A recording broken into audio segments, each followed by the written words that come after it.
Misery is a state of unconsciousness. We are miserable because we are not aware of what we are doing, of what we are thinking, of what we are feeling, so we are continuously contradicting ourselves each moment. Action goes in one direction, thinking goes in another, feeling is somewhere else. We go on falling apart, we become more and more fragmented. That's what misery is. We lose integration, we lose unity. We become absolutely centerless, just a periphery.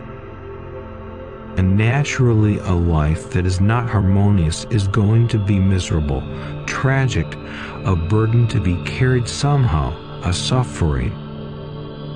At the most, one can make the suffering less painful. And there are 1,001 kinds of painkillers available. It is not only drugs and alcohol. The so-called religion has also functioned as opium. It drugs people. And naturally, all the religions are against drugs because they themselves deal in the same market. They are against the competitors. If people take opium, they may not be religious. There may be no need for them to be religious. They have found their opium. Why should they bother about religion? And opium is cheaper.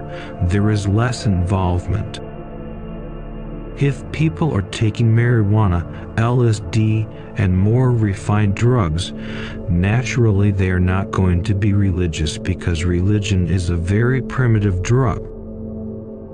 Hence, all the religions are against drugs. The reason is not that they are really against the drug. The reason is that the drugs are competitors, and of course, if people can be prevented from using drugs, they are bound to fall into the traps of the priests, because then that is the only way left. That is a way of monopolizing, so only their opium remains in the market and everything else becomes illegal. People are living in suffering. There are only two ways out of it. They can become meditators, alert, aware, conscious. That's an arduous thing. It needs guts. Or the cheaper way is to find something that can make you even more unconscious than you are, so you cannot feel the misery. Find something that makes you utterly insensitive, some intoxicant, some painkiller that makes you so unconscious that you can escape into that unconsciousness and forget all about your anxiety, anguish, meaninglessness. The second way is not the true way. The second way only makes your suffering a little more comfortable, a little more tolerable, a little more convenient. But it does not help. It does not transform you. The only transformation happens through meditation, because meditation is the only method that makes you aware. To me, meditation is the only true religion. All else is hocus pocus. And there are different brands of opium: Christianity, Hinduism, Mohammedanism, Jainism, Buddhism, but they are just different brands. The container is different, but the content is the same. They all help you in some way to adjust to your suffering. My effort here is to take you beyond suffering. There is no need to adjust to suffering. There is a possibility to be totally free of suffering. But then the path is a little arduous. Then the path is a challenge. You have to become aware of your body and what you are doing with it. One day Buddha was giving his morning discourse, and the king had come to listen to him. He was sitting just in front of Buddha and was continuously moving his big toe. Buddha stopped talking and looked at the king's toe. When Buddha looked at his toe, Obviously, the king stopped moving it. Buddha started talking again, and again the king started moving his toe. Then Buddha asked him, "Why are you doing that?"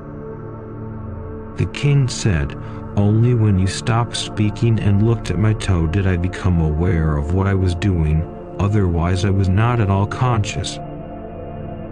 Buddha said, "This is your toe and you are not conscious. Then you can even murder a person and you may not be conscious." And exactly in that way people have been murdered and the murderer has not been conscious.